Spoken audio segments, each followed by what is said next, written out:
Julian, thanks for talking to RT. Now, through the course of your work, it's reasonable to assume that you have some insight into how political decisions are being made. What do you make of the recent events in the Middle East and North Africa? Do you think that we're seeing genuine social unrest, or are we seeing some kind of orchestrated revolt? And if so, who do you think is behind all this? Well, there's genuine change in some parts of the Middle East. I mean, Egypt is a clear case.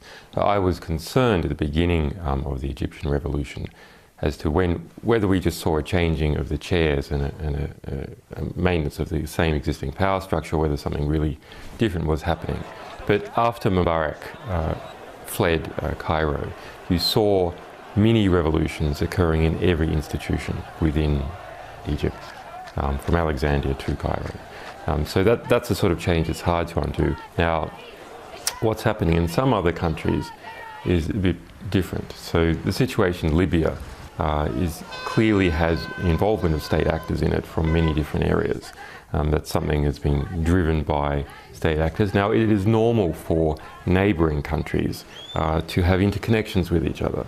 The activists in different countries, families in different countries, businesses in different countries, and the states from neighbouring countries. That's normal. When outside forces from very, very far-flung countries start to take an aggressive role in a regional affair, then we have to look a bit more and say that what's going on is not normal.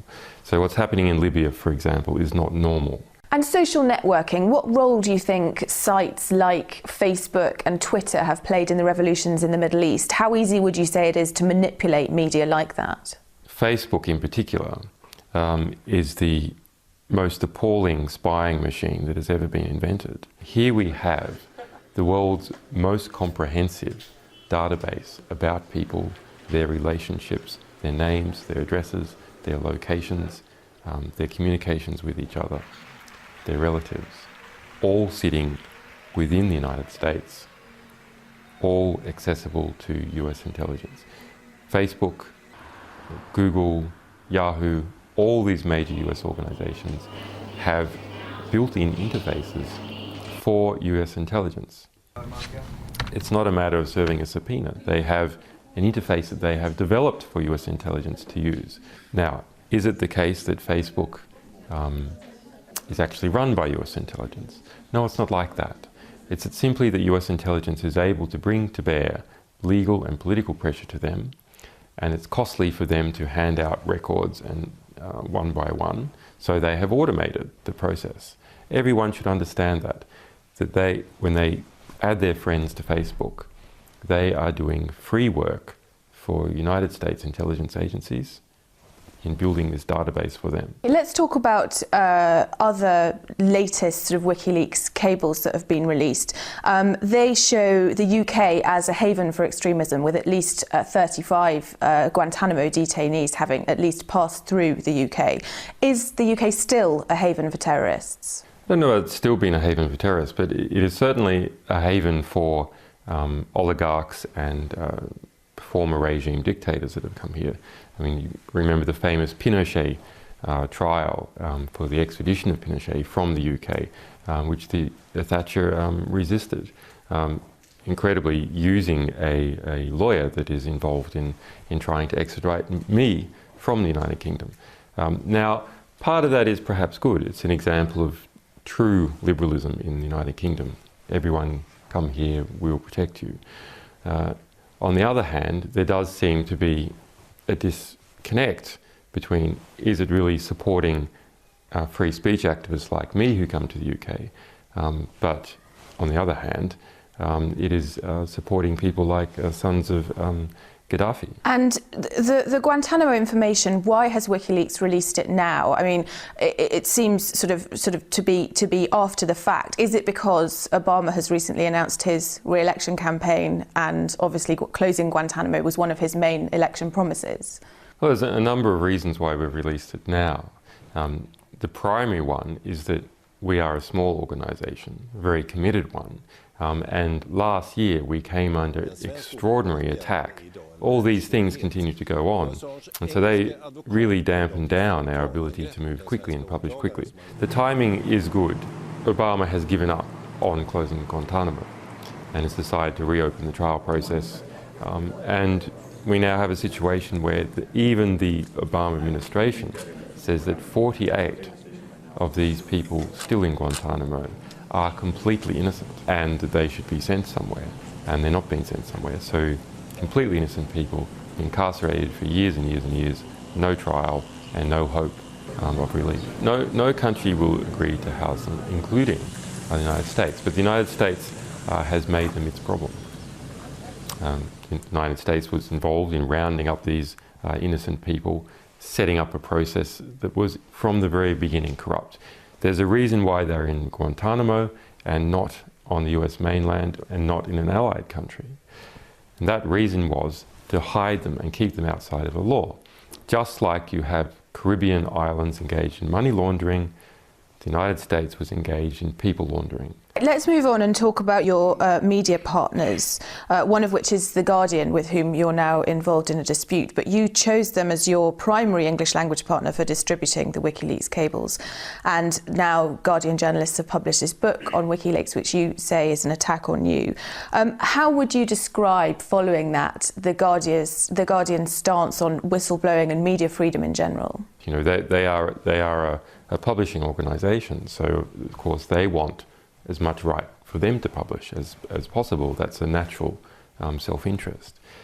What they have done with this cable cooking, in this incredible redaction, over-redaction of cables, is they have pushed the right of the people to know at the very, very edge. And what they're concerned about is any possible attack on them. But we have seen this sort of abuse of the material that we have provided several times. And the Guardian is the worst offender, but we saw it also by the New York Times. The New York Times redacted a 62-page cable down to 2 paragraphs. And this is completely against the agreement that we originally set up with them on November the 1st last year. That agreement was that the only redactions that should take place are to protect people's lives. There should be no other redaction, not to protect reputation, not to protect the Guardian's profits, but only to protect lives. What happens in the West is that there is no border between state interest and commercial interest. The edges of the state, as a result of privatisation, are fuzzed and blurred out into the edges of companies. And so when you look at how the Guardian behaves or how the New York Times behaves, it is part of that mesh of corporate and state interests, seamlessly blurring into each other. The Guardian's concerned predominantly about being criticised by these powerful interests, about lawsuits occurring against it, driven by oligarchs, driven by people powerful enough to push a court case forward. Let's talk a little bit about you and what you're going through at the moment. You are currently fighting extradition to Sweden. What are your fears should you be extradited there? The problem is in 2 parts. The United States is trying to get up an extradition case for me to the United States. Just today we see a new subpoena coming out of the secret grand jury that is operating in Alexandria, Virginia.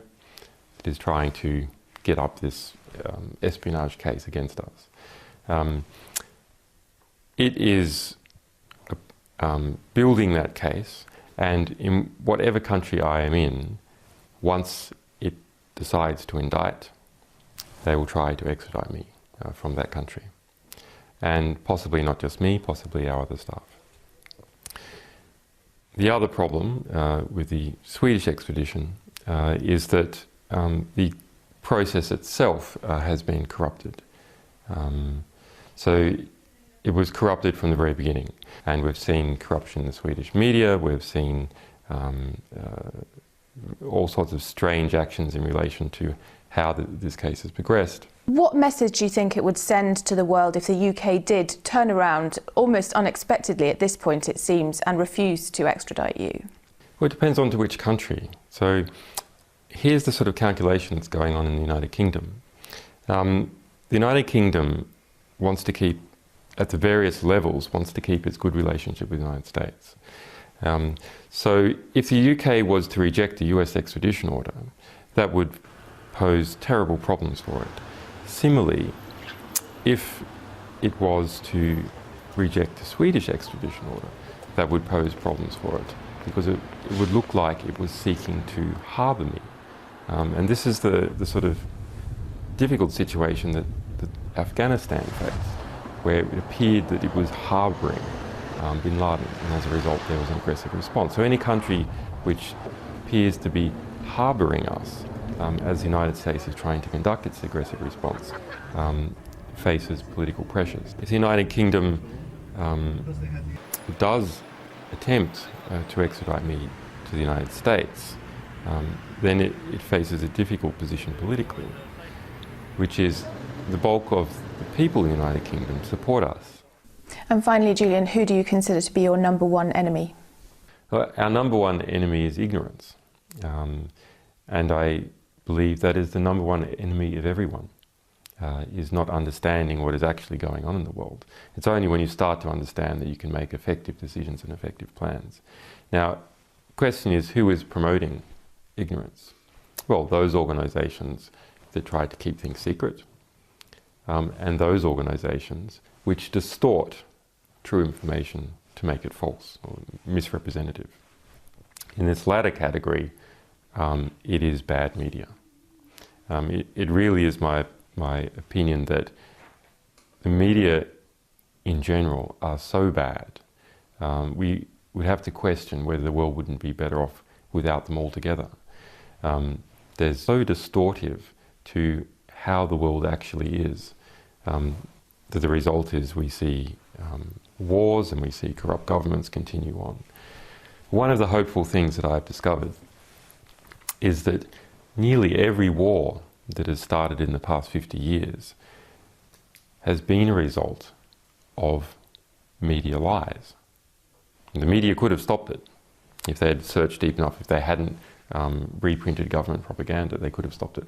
But what does that mean? Well, that means basically populations don't like wars. And populations have to be fooled into wars. Populations don't willingly and with open eyes go into a war. So if we have a good media environment, then we'll also have a peaceful environment. Julian Assange, thank you very much.